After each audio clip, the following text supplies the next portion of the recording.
Ja, liebe Studierende, liebe Kolleginnen und Kollegen, ich werde jetzt auf Deutsch starten, dann mache ich weiter auf Englisch. Willkommen zu der heutigen Veranstaltung im Rahmen des Forschungsprojekts Extractivismus. Das Forschungsprojekt Extractivismus ist ein Projekt von der Universität Marburg und Universität Kassel. Es erforscht die Folgen des Extraktivismus in 2 Kontinenten, Lateinamerika und Maghreb.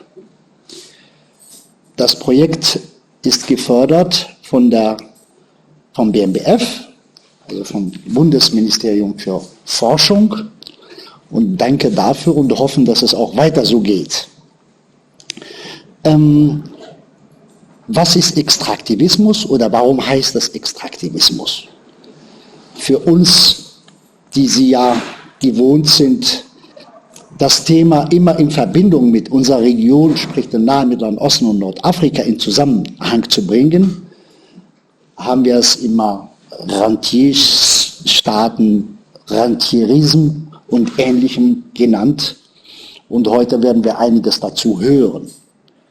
Extraktivismus ist ein bisschen die lateinamerikanische Tradition dessen oder Verständnis dessen, was ja etwas inkludiert, nämlich die soziale und politische Dimension, die wir auch zwar im Begriff Rente haben, aber im lateinamerikanischen, gerade im Zuge der sozialistischen Druck der letzten Jahren, impliziert das Export von Rohstoffen und mit dem Versprechen der Regime, das ist auch ein bisschen ein Legitimationsversuch der Regime, dadurch soziale Projekte, soziale Politik zu fördern. Gleichzeitig, das ist die erste Dimension, die zweite Dimension ist die ökologische Dimension. Gerade Extraktivismus impliziert auch natürlich Umweltschäden für die Region, in der das getan wird. Und daraus entsteht die dritte Dimension, nämlich die sozialen Bewegungen, gerade in Lateinamerika, aber auch in vielen afrikanischen Staaten, die entstehen, um dies zu verhindern. Sprich, Extraktivismus ist eine Form von Erwirtschaftung, ähnlich wie wir das Renten kennen, ein gesellschaftlicher und wirtschaftlicher Modelle basierend auf Export von Rohstoffen, die dazu führen zu einer kompletten Abhängigkeit von Gesellschaften, von Staaten, von Export von diesen primären Produkten. In diesem Projekt versuchen wir eben die 2 Regionen, die Folgen von solchen Extraktivismen oder Rentierpolitiken zu vergleichen und theoriegeleitet zu überlegen, ja, inwiefern auch dieses Modell sich durchsetzt oder andere Modelle daraus entstehen. So viel zum Projekt. Dazu lade ich Sie alle auf die Webseite extractivism.de zu schauen, wo das Projekt definiert und beschrieben ist. Let me now switch into English. I'm very happy to welcome my friend and colleague Martin Beck. Martin, willkommen. Martin, I think we know each other since 20 years. I remember it was a Congress of DAVO in Hamburg. Right.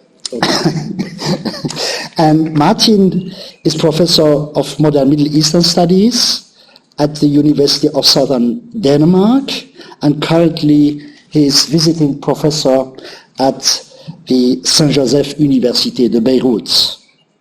Since 2012, he has been Associate Research Fellow at the Giga Institute of Middle Eastern Studies.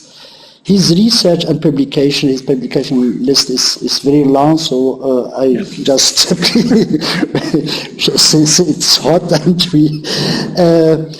it includes topics like international and regional oil policy or politics, Arab Spring, regional politics, regional powers, Arab Spring,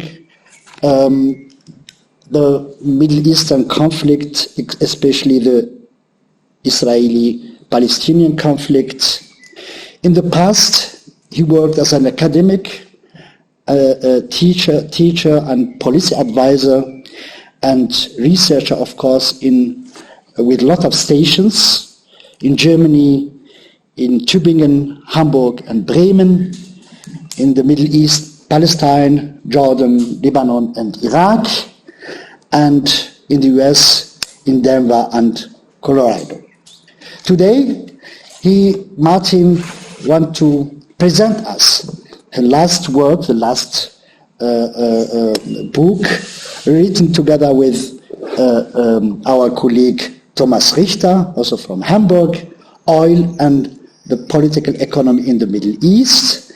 And it's really on the point because it's on the last oil crisis, if I can see so, 2014, which is like a turning point in the region, especially for oil countries like even the Gulf states, and for Algeria also in North Africa, because we are dealing with the Maghreb. And now we have a complete new situation in the world with the Ukraine crisis. But Martin, the floor is yours. Thank you so much, Rachid, for this very kind introduction. And there has been some confusion whether this should be held in German or in English. So unfortunately, I prepared the PowerPoint presentation in German, but I will do my best not to fall back into German, but to send it in English, of course. And here you can see everything, yes. So this is the book, the edited volume, together with Thomas Richter from Giga, as Rachid has mentioned. And here maybe just at the beginning a brief overview of the content. Rachid already alluded to the case selection, and actually we had some arguments also with two of these anonymous peer reviewers before we got the contract. And finally, I mean, for example, Algeria would have been a very interesting case, of course. Also, Iran would have been a very interesting case, and Iraq. But we finally decided to choose all GCR countries, so all oil countries from the Arab Gulf. Why? Because we believe that this book is, as Rachid mentioned, it's about say responses to the oil crisis, to the last oil crisis, 2014. And we believed, I mean, we will see, that the crisis is particularly severe in a way for those countries that enjoyed oil income abundance, rent income abundance, and now were threatened with oil income dependency, actually. So we choose all these 6 GCR member countries. And we chose then 3 Maghreb countries, so Lebanon, Egypt, and Jordan. Why? Because these countries are somehow codependent on oil rent income related to the Arab Gulf, because they are connected through first labor migration to the Arab Gulf, and also they get a lot of foreign aid from the Arab Gulf. And this kind of connection, which is called patriotism, is much closer between the Mashriq countries and the Arab Gulf than between the Arab Gulf countries and Algeria. This is one of the reasons, or this is the main reason why we chose just to focus on these all in all 9 countries of case studies, and then of course Thomas and me, we wrote a framework chapter, and of course also a concluding chapter, which is rather long actually. Both chapters are rather long. Okay, so what do I want to present in, which Rachid said for good reasons I should finish after half an hour or so. Please remind me something like maybe 10 minutes before I should finish that I should actually do this. So yeah, I said this is like what I want to do, the table of contents. So first, what I'm right now doing, presenting the structure of the presentation. Then I have some remarks on the development of the book.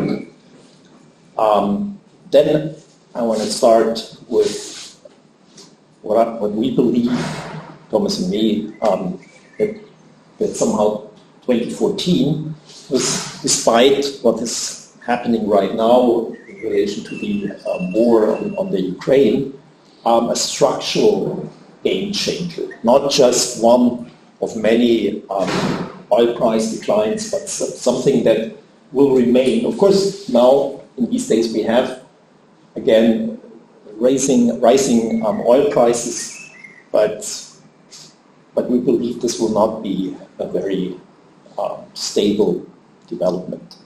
Okay, I will come back to this later. Then the main idea of the book is to analyze adjustment policies or trajectories of adjustment policies on 2 levels.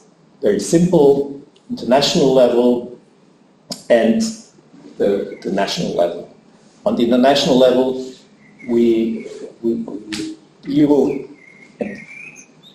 mostly we, I mean Thomas and me, with OPEC and with the response of the Gulf Cooperation Council.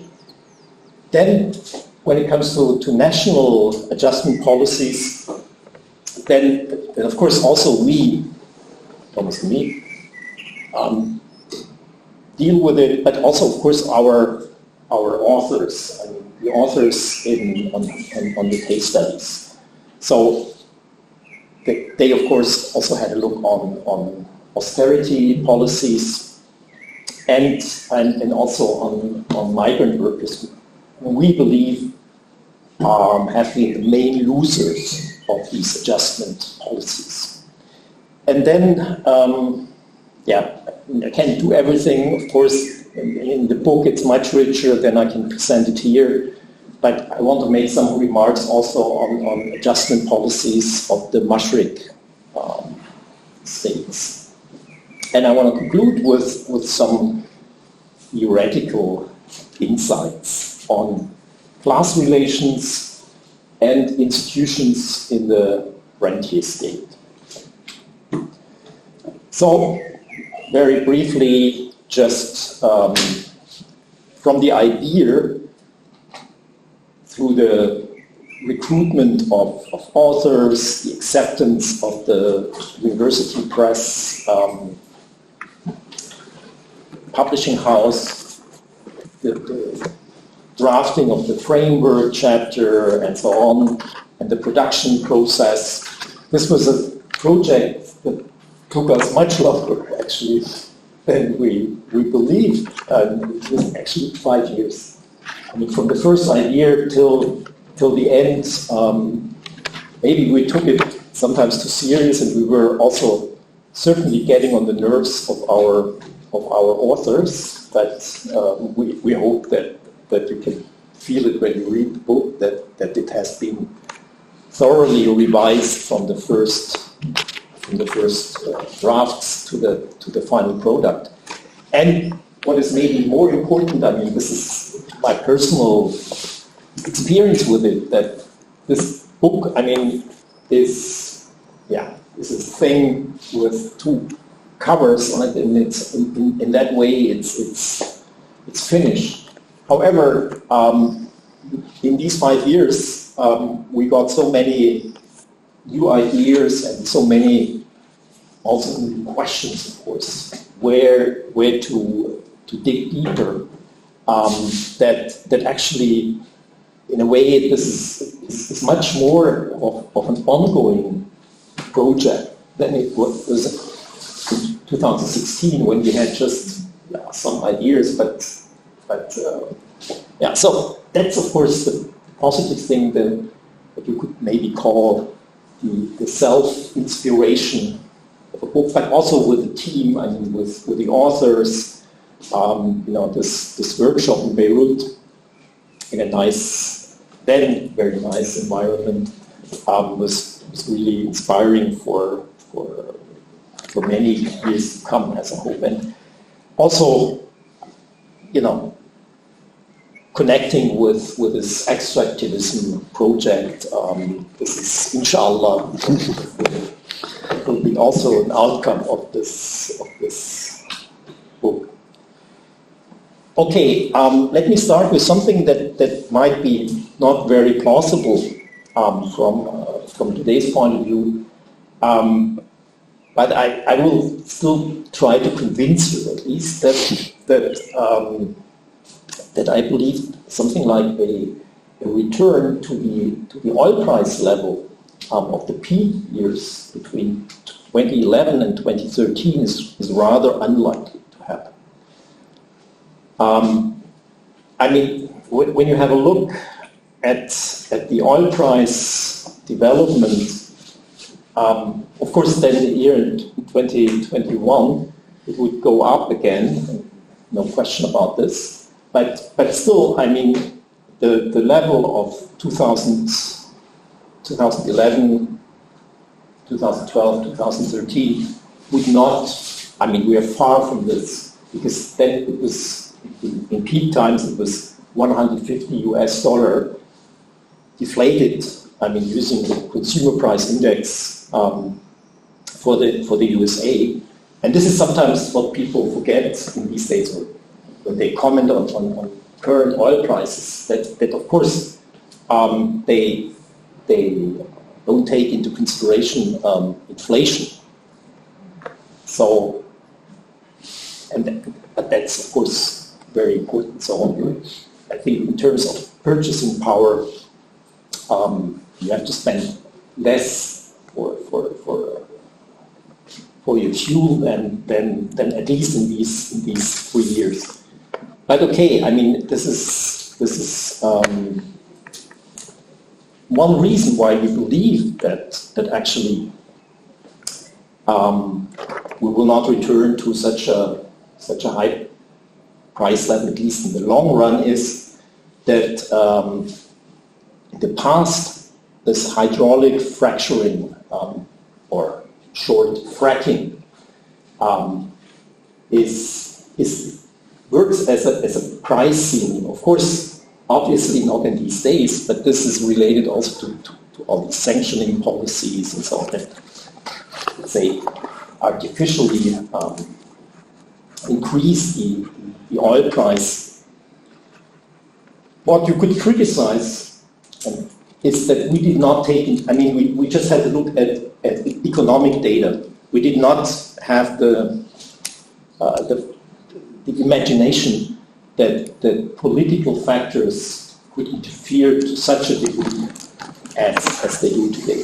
However, in the long run, or even in the medium run, we believe that the energy transition, so the reduction of hydrocarbon-based energy production, will have a great decreasing influence on the oil price. Of course, we assume that sooner or later it will come true. I mean, in these days, when you have a look at energy policies, maybe this is also overly optimistic, but still, I mean, there are some trends that point into this direction. Okay. So we believe that, I mean, you can also measure this somehow with the so-called fiscal break-even price. This is what I said before, that there is from the point of view of the Arab Gulf states, a threat from oil income abundance to something like oil income dependence. And you can have a look, or better understand this, when you have a look at the so-called break-even fiscal oil price. What is this, the break-even fiscal oil price? It's a virtual price that would have to be reached. I mean, this price level would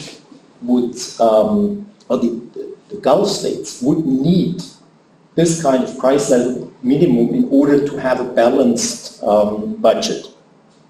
And you can see here that, for example, when you have a look at the break-even oil price in 2011, even Bahrain, that have very little oil left, actually, even they exceeded, the actual oil price exceeded the break-even fiscal oil price, which meant that they had small, but still they had a small budget surplus.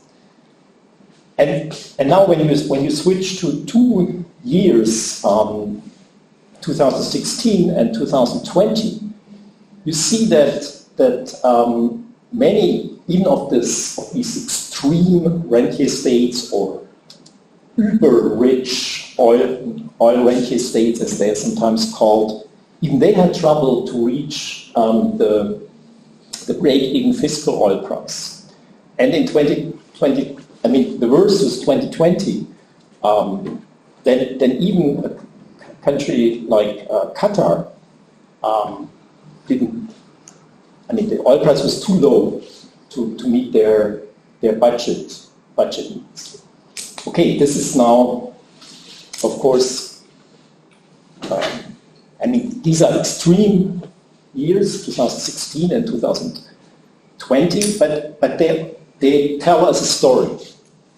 And this 2016 tells us the story that the Gulf depends very much on a functioning OPEC, or in these days OPEC plus. So OPEC plus means good old OPEC members plus Russia and Mexico plays also an important role, but Russia is of course much more important. So they depend on something like a successful rent-seek policy. It doesn't work without OPEC. Story. And 2020 shows that the Arab Gulf is actually extremely dependent on a globalized capitalism. Of course, we don't know whether globalized, in these days you can read a lot in newspapers that globalized capitalism is over. I'm not so sure, but it's also far beyond my expertise, as I have to admit.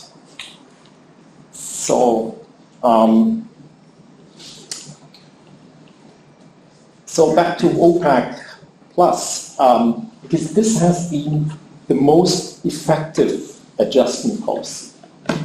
And I just want to highlight this again, because if this holds true, this shows that actually what many expected, implicitly or explicitly, this is that these Gulf states would take this oil price decline of 2014 as a challenge and chance to implement structural reforms. that this doesn't hold true. They were just rather effective in something that they know how to do. And this is rent-seeking also. Okay, this is at least our idea, and okay, I would just very briefly now argue that actually this is really remarkable. It's not, it doesn't go without saying that OPAC is effective, because they are exposed to a prisoner's dilemma.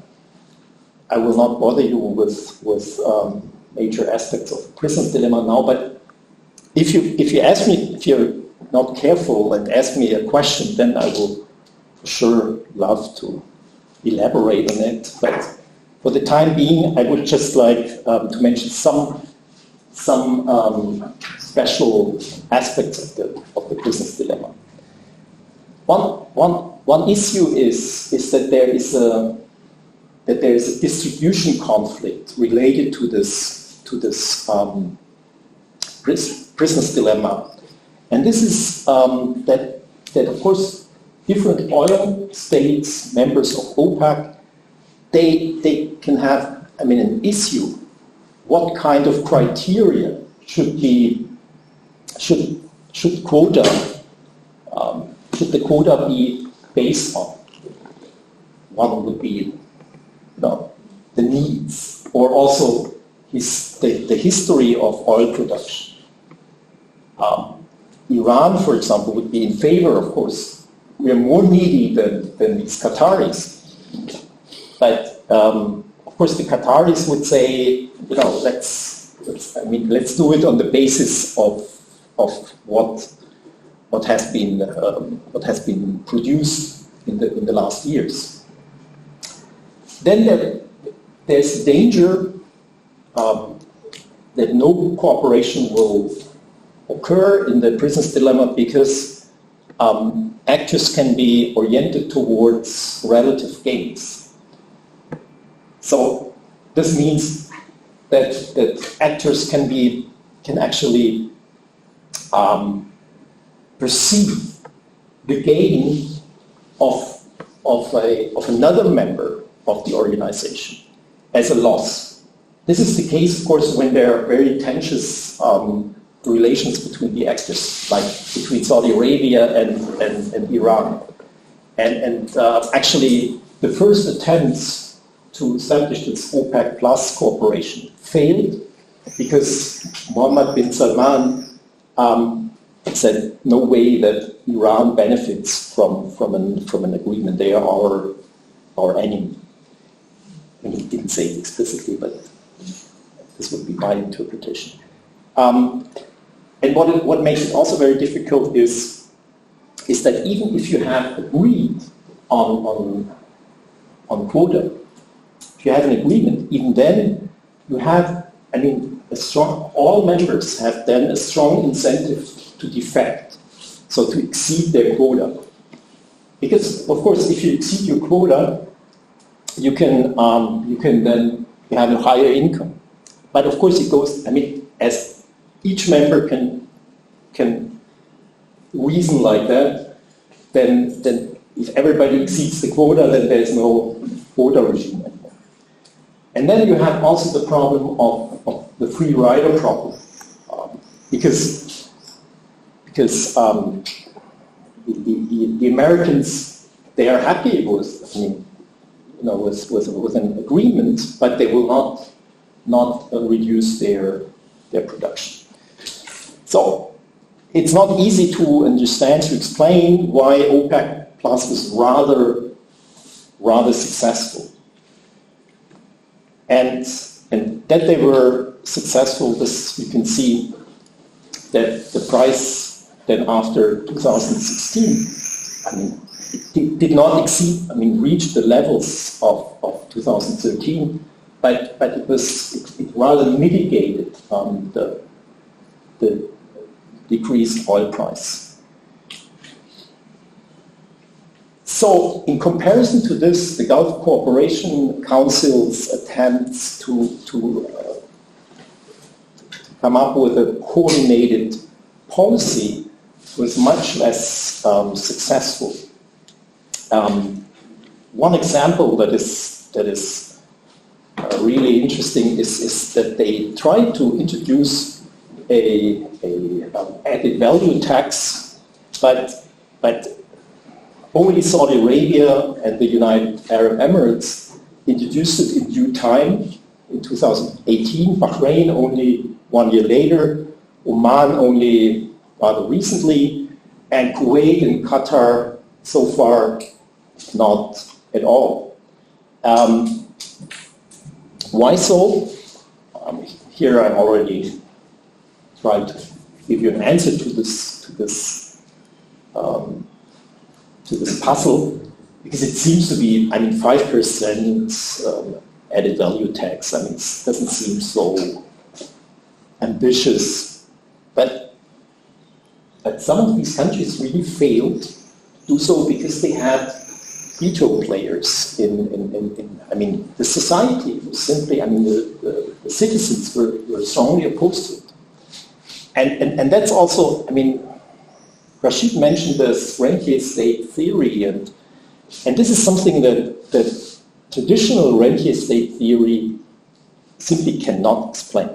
They cannot explain, because from their point of view, the society is fully depoliticized, and they don't have a say, and they cannot prevent anything. If the authoritarian government would decide to introduce something like a tax, then they don't have a chance to oppose that. But actually, as our authors show, they actually managed in many Arab Gulf countries. So now let's go to the adjustment policies on the national level. The main response was simply austerity measures. And this is also remarkable because all these, they as you know, all these Arab Gulf states, they all have their vision plans, Vision 2030, and of course they announce a lot of structural reforms, and so one should expect that they take this as chance. Actually, I think on the level of program output, they actually understand this. But again, there was a lot of resistance with real structural reforms. So just put some examples, but I don't want to go into more detail here. What is then really exciting is that there seem to be something like country-specific adjustment profiles. So we would normally, again, from the perspective of traditional rentier theory, we would expect, okay, there are three these extreme rentier states, Kuwait, Qatar, and the United Arab Emirates. And this rentier state theory, again, the traditional one, would say, okay, they're so similar. Everything they have so high rent income. So this levels all difference between them. So we should expect that their adjustment policies are very similar. But that is definitely not the case. Especially in Kuwait, we see that the relatively powerful institution of the Kuwaiti Parliament actually prevented many reforms from being implemented. Whereas in the United Arab Emirates, you had a trend of authoritarian trend, and they were much more effective. However, there's also one reason why they were effective is also that they have this federal system. at least Karen Young, who wrote the chapter on the United Arab Emirates, she argues that they had the chance to learn from each other, and I mean these different emirates. And Qatar is again a totally different story. In Qatar, our author Matthew Gray, the expert on Qatar, argues that it's to a high degree has reasons related to the personalities of the leaders, because the sheikhs that ruled in this period, they were simply more oriented towards development goals. But they had also their limits. For example, they had, especially Qatar, had major trouble to implement something like reforms of the kafala system, so this immigration system of foreign workers. Bahrain and Oman. This is also a fascinating story. I mean, especially the chapter on Bahrain, which somehow shows. I mean, this is an age-old. I mean, from an Arab Gulf perspective, an age-old rentier state. They already had rent income from oil in the late 1920s, so rather early for Arab Gulf standards. And they actually, but today there's rarely any oil left. I mean, what they still have is the shared oil field with Saudi Arabia, but they fully depend on Saudi Arabia to get access to it. And still, I mean, so again, traditional rentier state theory would expect, okay, they are not anymore a rentier state in that way that their income from rents is decreasing, but this doesn't. But they are still very much functioning according to a rentier state logic, and they always claim, yes, we're about to make any kind of structural reforms. But if you dig deeper, as our author Al-Jaziri did, then she came to the clear conclusion. I mean, she's Bahraini herself. That actually this is a rather ideology than reality. In Saudi Arabia, we have this period after 2014 was a period of centralization of power. As we all know, with NDS and here, why could he do this? This is also related to an institutional factor. There was something like this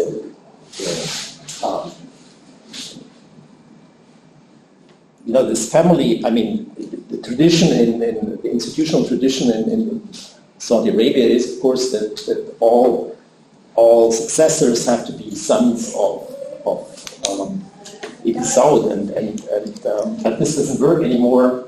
It was very clear in 2015 that King Salman was the last one, and then this NBS understood that he has the option to liberate the system by centralizing it. Of course, in a very authoritarian way. I don't have to go into details here. Then, how much time do I have left? 10 minutes? Yeah. It's okay? Yeah, 10? I will speed up a bit. But so reform policies, for example, the introduction of taxes and fees. As I already said, the citizens found ways how to bypass this, how to avoid the introduction for them. And so in the end, it were those, I mean, those who were anyway, or who are anyway, underprivileged from an economic point of view, also from the point of view of the system, the employment contracts, and foreigners who have to go through this kafala system, and also, and this is a decisive reason, of course, they're politically underprivileged. They don't have any clientelistic ties to the regime. What is very interesting is, or what would require more research, is how exactly this works. I mean, we are quite sure that somehow citizens have some kind of clientelist bondage, linkage to the regime, but actually we had not the chance to find out how exactly this works, and with the exception of Kuwait, where it's obvious that it goes through the parliament, because the parliament is rather powerful. Then with COVID-19, this was became even worse. Many, at least for a couple of months, many of those these labor migrants became unemployed without any social welfare. At the same time, there was clear resistance to reform the kafala system.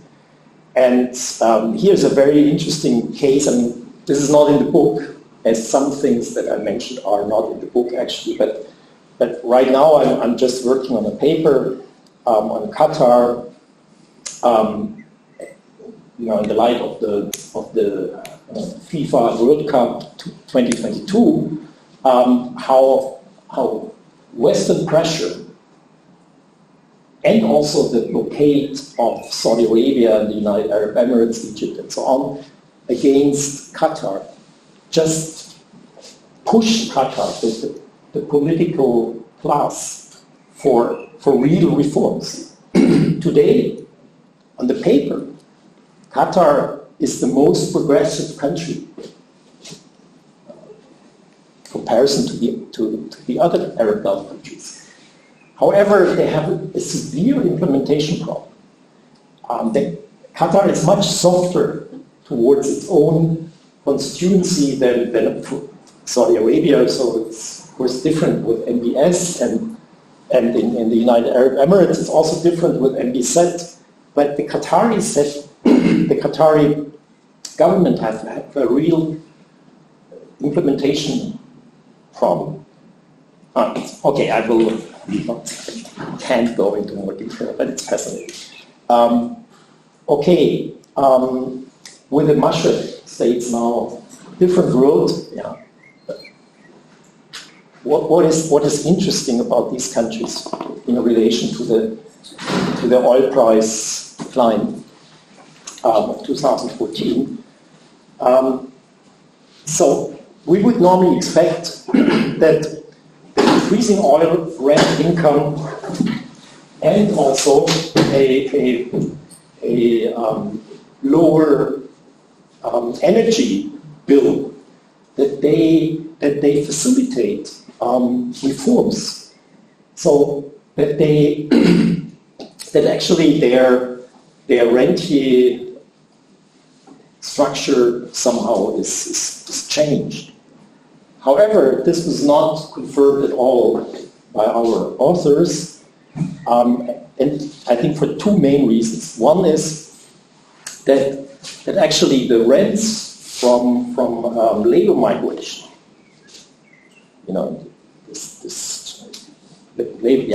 rents from labor migration, and also the foreign aid from the Arab Gulf did not decrease up to a degree that would have been expected due to the severe oil price decline. And a major reason is that countries such as or the leaderships of country. Jordan is very good at that.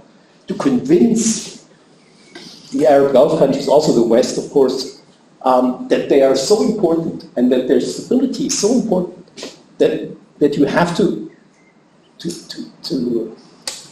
send them some money. To have a long story short, they are really virtuosos in acquiring rents, and this and the second factor is that actually there were very few, if any, structural reforms. Why so? A high influx of rents, so in the previous times, just prevents rentier states, or in this case, so-called semi-rentier states, prevent them from building institutions. From building institutions that they would need in the moment of decreasing rent income. The best example is tax administration. I mean, state like in Europe, why is it relatively strong? Because it has to create the institutions to extract not rents but taxes from the society. And countries such as Jordan, Egypt, they never had a real incentive to do so due to their rather high influx of rents. And now when the rents are lower, they were low. I mean, they were not as low as we expected them to be, but they were lower. The institutions simply did not work. I mean, they could not say, okay, we have now a lower energy bill. Let's now try to improve our tax system. In a way, it's too late. Or as Amr Adli formulated, institutions or non-institutions are sticky. They survive even when the reasons why they came into being are not present anymore. So I have to bother you with some of our theoretical insights, if they are insights. This is, I mean, we believe that we have a kind of alternative position to what is rather now dominant in the discussion, the debate. One is, Matthew Gray is a great researcher, but still I do not fully buy that these oil rentier states are now in the situation of late rentierism, so about to overcome rentierism. And Haniyeh, another rising star of the Arab Gulf studies, he simply says, okay, the rentier state approach is incapable of dealing with class relations, so forget about it. We believe that actually the rentier state approach should rather be taken seriously. Of course, you have to and I think I made this clear. I mean, you have to reformulate, review it, and find better and integrate this idea of class and exploitation. And here, I mean, I know where I am, and so I can't be here in the presence of Rachid without mentioning his mentor, former professor. So Hartmut Elsenhans, who invented this concept of state class. And what we try actually is to somehow connect it to the recent debates. We believe these ruling family, the core members of the ruling families in the Arab Gulf, that they constitute a state class, and the state class is not a capitalist class. So we insist this is not a state capitalist system, as both Gray and Haniyeh would put it. But they have a different logic. Their logic is to maintain their privileged power position. And their primary aim is not to develop the country. I mean, it's fine if you can maintain your power position by developing the country, then they will do it. But very often, there's a contradiction between maintaining one's own power position and developing the country. For example, when they try to implement something that does not meet the interests of the citizens, then they don't go for, very often, they don't go for implementation, because they know they need these guys to maintain, these citizens. And who else would legitimize their rule if not their citizens? I mean, these migrant workers, for sure, they wouldn't. Okay, I have to. Political institutions, also some very briefly, I promise, some conclusions. But we believe that the question, why is the cooperation between the oil producers so much more successful than there have been cartels of coffee and copper, and you mentioned it, but they have all failed. There are some structural advantages. For example, it's in the prison's dilemma, it's very advantageous if you have very few producers only. But the main reason, we believe, is that OPEC has a very long history, a pre-imperialist history also or an imperialist history of cooperation. They were founded in 1960, and they learned a lot, and they could also take over some of the institutions with the oil revolution in the early 1970s. And that's a major difference to other cartels. Second, related to why have the rentiers of the Arab Gulf, why have they not successfully, or haven't they come up with a successful crisis management? Also here we believe that structural reasons explain to some degree, but only to some degree. And we believe that differences in historical developments, and so the influence of country-specific institutions, that they make a big difference. We're certainly not the first who formulate that. You can read this already when you have a look at much admired Jill Crystal, the book in 1995 in which she compares Qatar with Kuwait. But somehow this was forgotten by many. Sometimes you have to reread the old stuff in order to remind participatories of current debates that actually there are, history, sounds trivial when I say it, history makes a difference. Okay, thank you very much for your attention. Yeah, thank you very much, Martin. And before we proceed to questions, I just want to remember that also it's possible to ask your questions via the chat. We try to make it possible that Martin get the questions and also answer to you.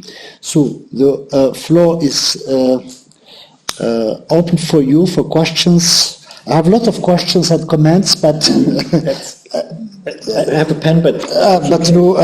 paper would be great. So, your comments and questions are welcome. Yeah, Sven, تفضل. Yes, thank you very much for your... If it's possible, because we are streaming, Sven Fischer, and shortly present yourself. My name is Sven Fischer. I'm also working here at the CNMS in the Department of Economics of the Middle East.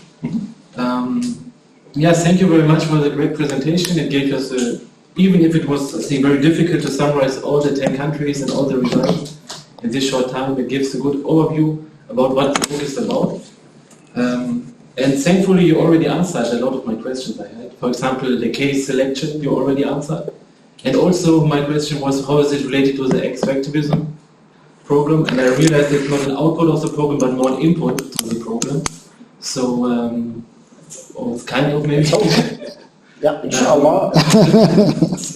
Coming to the first question, which is more about the title, and then I have a question about the content. Okay. So, one question I have nowadays about the terminology of Middle East. So do you think we can still use this terminology? Usually it's a question maybe students ask, but I would also want to ask it as we are talking maybe of Western Asia and not about the Orient as we did it before. So was it the idea of the publisher maybe, or was it from your side? Should I give the other question also? Or? Yes. Okay, thank you. The other question is... Ask Rachid. No, I think it's... about the content, you summarized some of the adoption policies and said that there is still the rent-seeking activities and so on. So my question would be, what would you say, even if you can do it for all the countries, what are the main results? And can we differentiate between winners and losers, or are all the countries losers in the end from this situation? So this would be my second question. Thank you. Should I answer immediately? I think it's better, yes. Okay, yeah, I mean, we didn't use the term Orient. We would never, I mean, you know, to admit this, I mean, I'm from Tübingen, and we used this term a lot, as I have to admit, in former times, but we would not do that anymore. But still, we stick to Middle East, and of course, I mean, you can criticize this. Because Orient also means East. It's East from the center, which is Europe. It's a very, I mean, it's a very imperialist term. Now, I mean, from whose perspective is the Middle East? The Middle East, it's of course a very British perspective. But I mean, I'm quite often in the Middle East, and people who are authentic Middle Easterners have rarely, I mean, I know, for example, this Prince Ibn Talal, Jordan, I mean, he's on a mission to introduce actually this term Western Asia, and there are also, I mean, there are arguments for it, but in the end, I would say, let's be pragmatic when it comes to these kind of terms. I mean, so far, it's just the commonly used term. And what I could also say is that, I mean, with this case selection, of course, you could say, yeah, all the countries are Western Asian countries. There's no African country. Yeah, from a geographic, yes, you have a point. But of course, I mean, this is also interesting, but okay. That of course, you know, when you have a look, I mean, whether Egypt is considered a part of the Maghreb or of the Mashriq, then everybody claims, and this is confirmed by Wikipedia, so I mean, there's no... Sinai is part of Asia. Sinai is Asian. Yeah, I mean, okay, but these are geographic terms, and so, yeah, I hope that I survive this attack, but of course, you can have, I mean, you have arguments for it, I see. Yes, I would say all of these come up with a clear answer, contrary to my my usual behavior. Yes, I think all of them are losers, because they did not use, they failed to use this oil price decline for structural reforms. Both the Arab Gulf countries, I mean the oil-producing countries, and those who receive political rents and labor remittances, so migration rents. They failed, and the reason is, I think that basically, to cut a long story short, I like this terminology of Ammar Adli, that these institutions that were created through rentierism, that they are sticky, even in times when oil prices or the rent income declines. Good. Other questions? Comments? Ouaissa? Yeah, my name is Ouaissa Lebanon. I used a long time before to work here in university, and now I came back and at least make lectures here.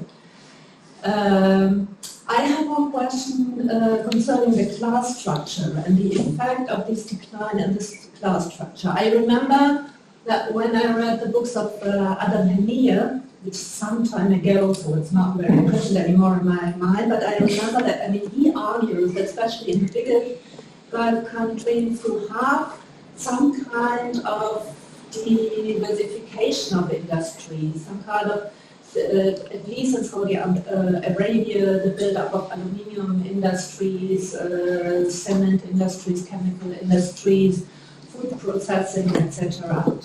Do you think that this is a little bit not changing, but modifying the diversity also of the class structure? Is this creating as a kind of process of accumulation of capital, some kind of beginning of a capitalization of the industry, or does the rentier mentality even proceed in this productive industrial sector? I mean, of course, this observation is absolutely correct. I mean, there is diversification, no doubt about that, in some countries. And I even don't know whether Saudi Arabia is the leading one here. In Qatar, you also have quite some diversification. The question is now, of course, I mean, who's what Haniyeh argues, this is a state capitalist system. And the emphasis is on capitalist. Somehow he argues that, and also gray in a way, that this changes the whole system, because they are now, I mean, these industrializations, these sectors, branches that are created by diversifying the economy, that they are competitive. This is one basic assumption that both Gray and Haniyeh made, and I mean, I'm at least, let's say, in doubt. Could they really survive without the subsidies coming from rent? I mean, this is more a question, but I think that Haniyeh, I mean, it's fascinating work, but it lacks some empirical evidence, I would say, that they are really profitable. And the other thing is, of course, ownership. And here I'm pretty much sure that to claim that actually that it's all state-run. I mean, also all these funds, my goodness, we'll come back. I mean, so they have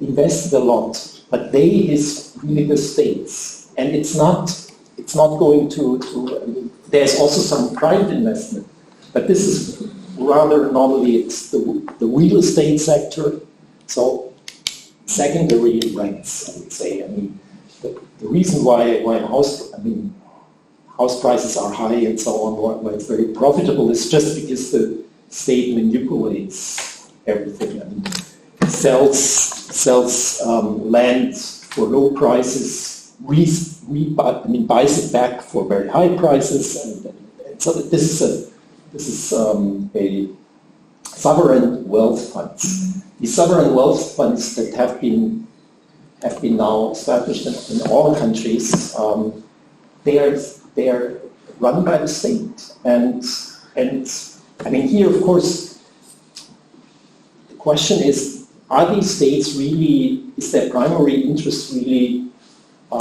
to invest in development, or is it just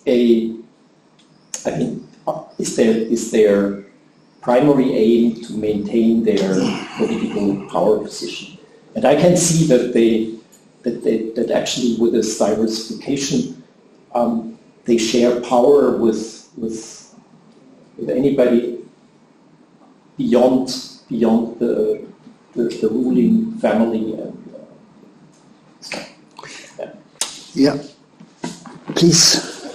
My name is Mohammed Ismail Sawi. I'm a Beck and affiliate and also visiting researcher in the Institute of Social Studies in Lebanon, The Hague. Okay, I'm very interested about state-society relations and so on. I read that in the Gulf, for example, before the petroleum age, business was very, or relatively more powerful than after what petrol was explored. Business association, especially in Kuwait, I think, was powerful and so on. So the question is, now that the petrol, it seems that somehow there's a reduction in rent and so on. Are we witnessing a reverse of the process? Is there a prospect for business associations to go powerful? I know that many business men are from royal families, for example, in many cities in the Gulf and so on. But still, maybe there's prospect for them to be more powerful than the state. And then, of course, we can link this also to the question of no taxation without representation. If you are increasing taxation, that means maybe there is democratization. Maybe, yeah, it's wishful thinking, but maybe in smaller countries like Qatar, for example, this is more possible. In Kuwait already is more open than other states. Yeah. So it's also, I mean, of course, I mentioned that all questions have been very interesting, and also the messes, of course, very. This one, I mean, I also really love it because when you have a look at the history, perfectly right, the merchant families have been very influential, and of course, it depends now on different countries. Also, Kuwait, especially important, whereas with the decline of the pearl diving economy in the 1920s, you know, Kuwait, Qatar, Bahrain, they were all dependent on this industry. But it was in decline in the 1920s. Still, the merchants on the eve of oil productions in Kuwait were much more powerful, for example, than those in Qatar. In Qatar, most of the merchant families had simply left because Qatar was simply a rotten place. If you have, there was living standard very low. I mean, so on the eve of oil production, but the merchant families. I mean, with the start of the oil production, for the first time in history, the ruling families were in the position to receive bulk of their income without depending on these merchant families. They were simply not any more important for the budget. And especially, I mean, Kuwait is, I think, the example par excellence that actually there was a depoliticization. You know, the Al-Sabah, they just made a deal, so to speak, with the merchant families. So the merchant families got the private sector, and in exchange for a rule that was dominated absolutely by the ruling family.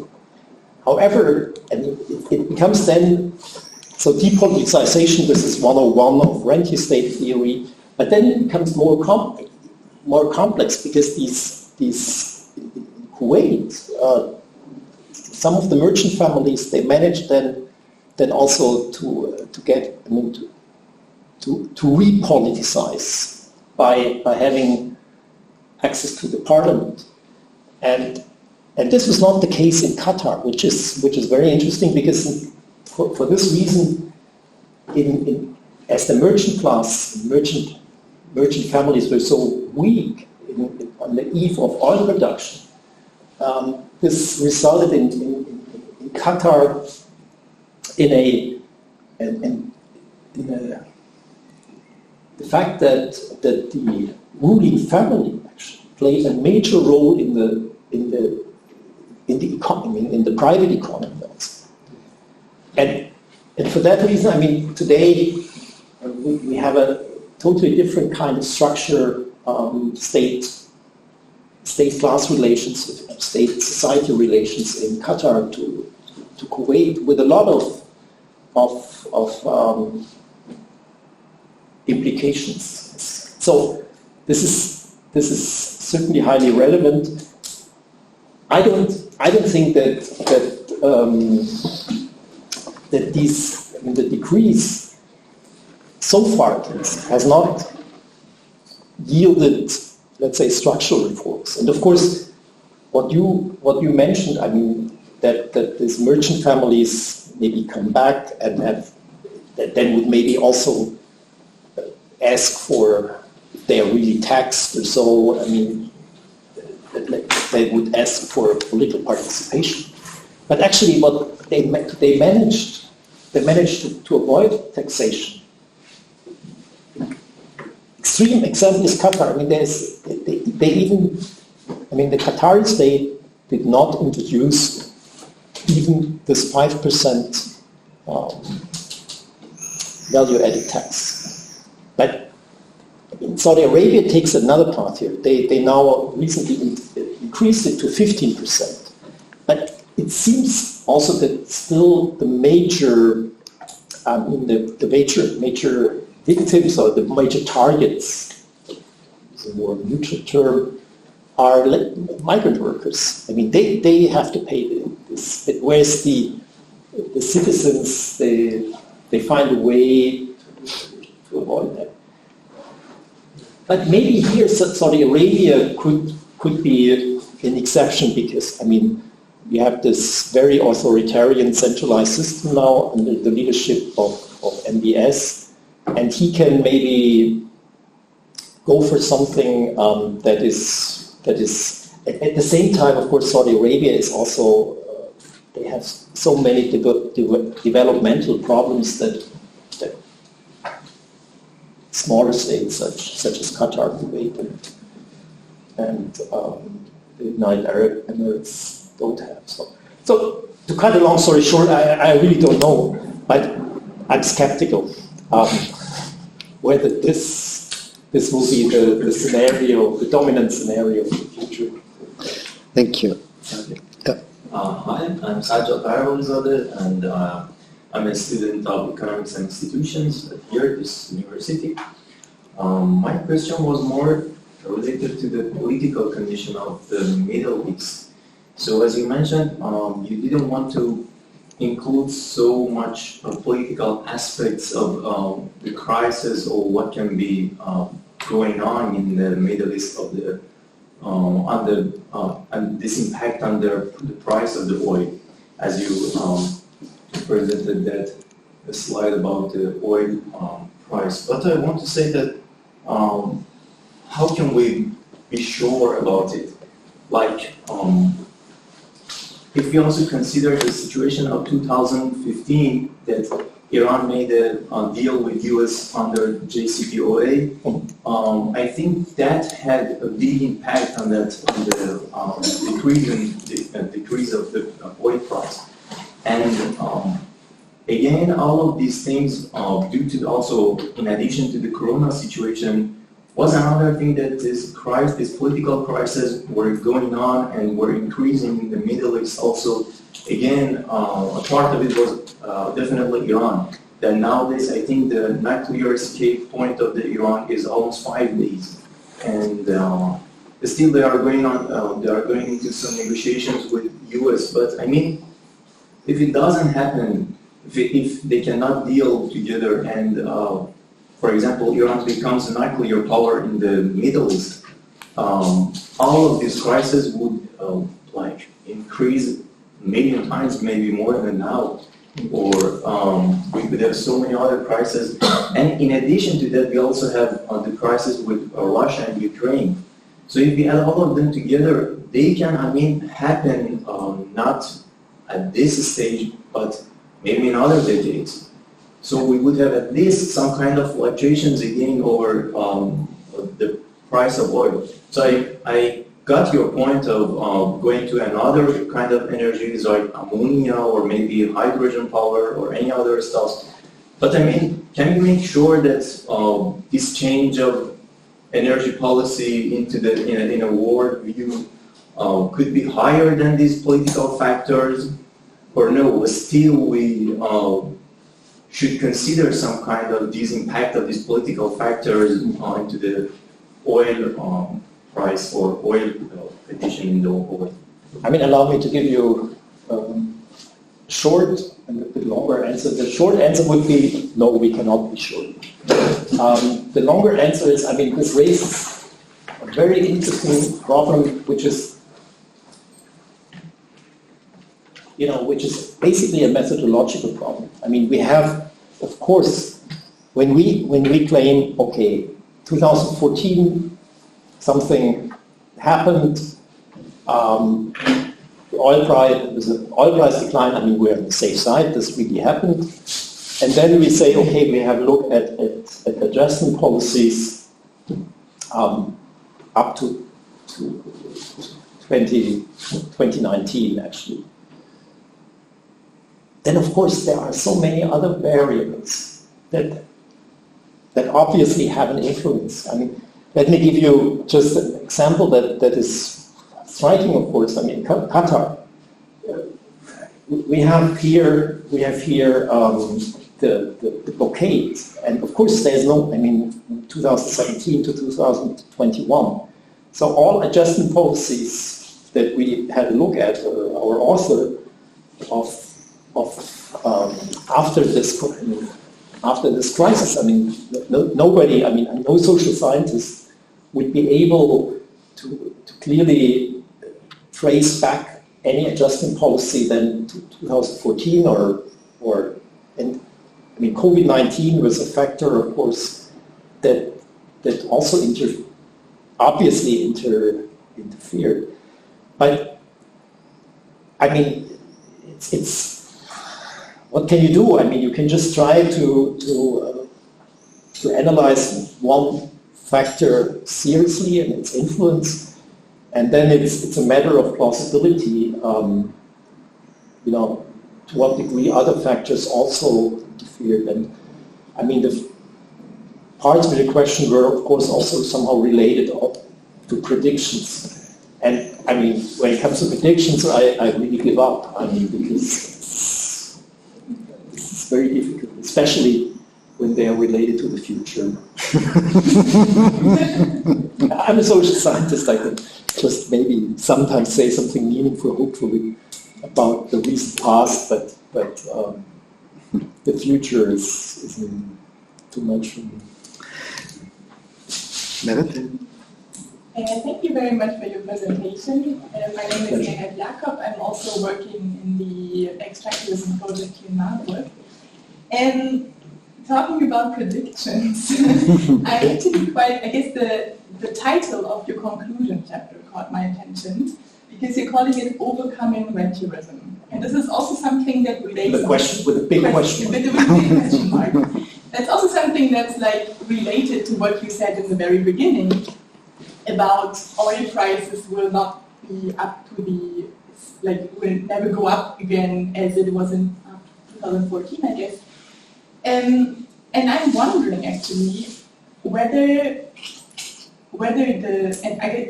the system per se will change, because even if there is no oil rents coming in anymore, and I'm observing that more from Morocco, so I don't know a lot about the Gulf states, but in Morocco I guess you can perfectly observe that not the system per se, but the rents or the source of the rents will change. For example, Morocco is having those very big projects on solar energy right now, so it's not. I'm wondering whether this is, as you also very clearly showed, that the adjustments that happened during the time of many of the higher oil prices, or even the decline of prices, they haven't been even adjustments. So I'm wondering whether we can really think of having a system change, and whether it's not more the system will be persistent, but maybe the source of the rents will change, or, and I guess this is something maybe also connects Rachid's research on the state classes in Algeria, that with the decline and rise of oil prices, the state class alliances, or alliances within state classes, they will have different configurations, they impact each other, but I'm wondering whether we can really think of having a whole system change. I mean, I must say that I've loved all the questions that have been asked so far, but yours to a particularly high degree, because this is actually, in German I would say you run in open doors, because when you have a look at these, especially at these so-called semi-rentier states, Morocco would be one of them. I mean, they're Jordan, I'm more familiar with it, and Lebanon also, and Egypt. I mean, they discovered so many rent sources. It's unbelievable. And what I said before, I mean, about the stickiness of rentier state-created institutions is, of course, for them it will be very difficult to find a way out. And I mean, to be a bit more, let's say, I mean, when we had this idea, actually we did not really believe that they will overcome rentiers, but we saw that many others would argue like that. So we said, okay, let's have a look. I mean, what did they really do? Structural reforms? Is there a track to overcoming rentiers? And I mean, we came to the conclusion. Actually, it's not that we would be a bit exaggerated maybe to say that we just pretended that we would expect that. But of course, I mean, we asked the real question, but we were not surprised actually that they did not really overcome rentiers, at least according to our conclusions. Alex? I have a quite different question regarding relations of Arab Gulf states to Russia. Sorry, introduction, I forgot that. I'm Alexander Lose. I'm a research fellow at the Department of Middle Eastern Politics here at the CNMS. Regarding the Russia and Arab Gulf states relations, from my perspective, and what you also mentioned is that especially the Saudi Arabia and the Emirates have incentive to cooperate closely with Russia. One regarding OPEC Plus, which has to function for them, and the other thing is some kind of authoritarian cooperation, which we see also with China and the Emirates quite closely, but also regarding Russia, I would say. Maybe abstain from the United Nations Security Council of the Emirates was signed in this direction. So the question would be, do we see kind of, or will we see a shift in the cooperation which might draw a bit more in direction of cooperation with Russia, away from the US probably, which we see like for quite a while that the US is not that engaged anymore in the region, and yeah, Russia may be trying to get a foothold in this area, and maybe also with just as a footnote, maybe as a difference again with regards to Qatar, which I see more closely aligned to the US and trying to continue this cooperation and this alliance in contrast to the other two. I think, I mean, you answered your question. What is maybe, what I could add is, I mean, I agree that there is this partial US retreat from the region, and it's started with Obama, and there's an amazing continuity between Obama, Trump, and Biden. It's really amazing. I mean, so, but let's say from the perspective of the in former times, let's say it's something like what happened today has been happening in these days. I mean that the oil price increases the level that is let's say enjoyable for the West.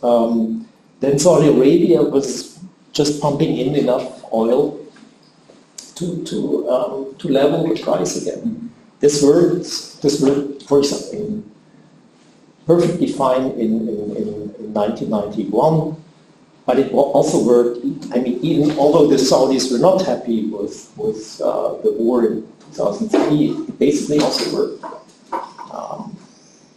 But and this shows, I mean, that apparently what I heard, rumors that NBS even didn't pick up the phone when Biden called him. This is what they say. At least in Lebanon, they talk about this a lot. This shows, I mean, that this old linkage between cooperation in oil price policy in exchange for security guarantees. This obviously doesn't work anymore, and this doesn't work anymore, of course, also because simply the United States of America are not ready anymore to invest that much in Middle Eastern security, and of course this. I don't know whether Russia is so important.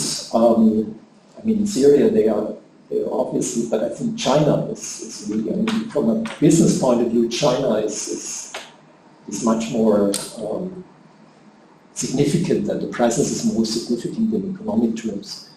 And that's, of course, something that would have been unimaginable even 20 years ago or so. Now that's another factor, I mean, that we have to take into consideration when we think about the future projects and so on. Okay, I have two questions, if I may. Rachid Ouaissa, CNMS. Thank you, Martin. I think for me the interesting thing in this book is that this opens again the debate on not only the whole vocabulary apparatus we get, like in rentierism and other notions, but also this. I'm not finished all articles, but this way to open now this not the black box state, but the black box society, considers like a passive actor, clientelized by the state, etc., etc. That now your main, hypothesis is that even when the state, because it's in a crisis, because of the oil price, etc., went to do some, maybe just part of the state, now, as I mentioned it in my research to Algeria, maybe just a part of this, trained to do adjustment or reforms. You mean there are groups of the society, within the society, playing kind of veto player role, and they are blocking these reforms. It's for me, it's a very interesting information, and of course we can ask this question in another way. This means also there are other actors in this society who are for the reform, and this dynamic within the society. You mentioned here we have to revisit the relation state-society. It's one of the main ideas of your last chapter. So also within the society, what is doing this trend within the society? Which group is a rentier group, and which group is, let me see, against this system? It will be very interesting, and opens new questions also for this research in society. And my question now is, can you identify the first or the second group in this? Are there some clear actors when you, this veto player, and perhaps maybe to impose a vision like the Vision 2030? This means there are actors in the society who are supporting this to overcome the rentierism. It will be interesting for me to say. Just one remark, because I think we are so an apparatus of words and notions related to the remark of Ouaissa. I think this notions of state capitalism, entrepreneurial states, bourgeois state are not really new and not related to Hania, but we used this to Egypt, was this Nasser's Egypt and Algeria's Boumediene and other former third world countries. This means industrialization, never mean capitalization. And privatization never mean capitalization, because we have a capitalism, privatization in Egypt, but it's in the hand of families. So for me, it's important to relate it to the rent. Rent is not hindering industrialization, it's hindering free market, because only free market is can create the possibility that actors are the conquerors within the society. The system of license for in Egypt or in other countries, it's rents. It's rentiers. Just one remark. I think creating actors power from the society against the rent is only possible with free market. What's not mean globalization of the free market within the country, and etc. And that was just a remark. Just a second question: what do you mean if this energy change policy here in Europe and automobile, etc. Is it also, perhaps it's related to our project even, is it not a second chance for these countries to stay in the system of rentiers? Even when we have no oil, we have other possibilities because of the Energiewende in Europe. Yeah. Allow me to start with a third question. Yes, I guess also with the energy transition, there will be new sources in the rent sources. However, most probably the amount, I mean, what makes the Middle East stand out is extremely high amount of rents.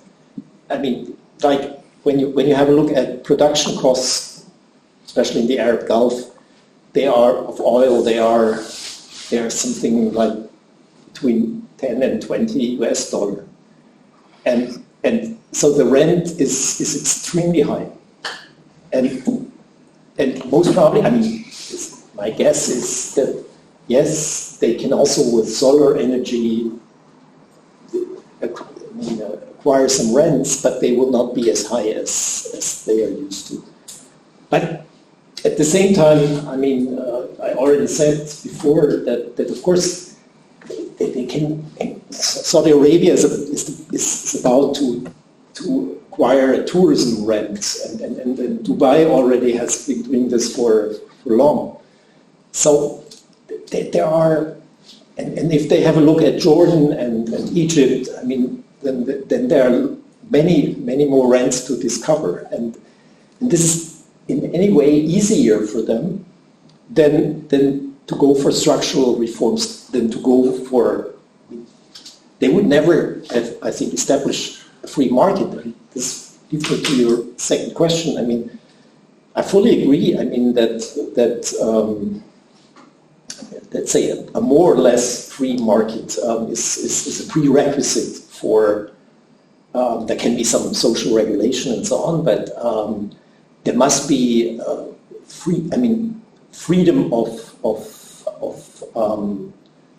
economic activities not related to the government, to the state, and the state class concept, of course, postulates that this is not what the ruling regimes are interested in. I mean, because then they would really lose control. You can't control markets for good or bad reasons, but you can't. And this is something that I strongly believe, and I think I share this with you. They will do everything in order to avoid this to happen. And so, your very first question is the most difficult. I mean, I would love to have to say that I know more details about how this works. I mean, it's amazing but it's even amazing. I mean that say this Sumaya Al-Jaziri. I mean, she's Bahraini, and she describes what actually happened, the outcome. I mean, that there were no structural reforms and so on, in a very convincing way. But also I mean, it's very difficult to actually identify ghetto groups. Why? Because, I think it's possible, it would be possible in Kuwait, where you have a parliament and where you have people who stand up. There was one parliamentarian, for example, who came to migrant workers' rights, who stood up and said, I mean, they should pay taxes for the Kuwaiti air they breathe. So here you have a clear, this guy will veto any kind of reform of the kafala system.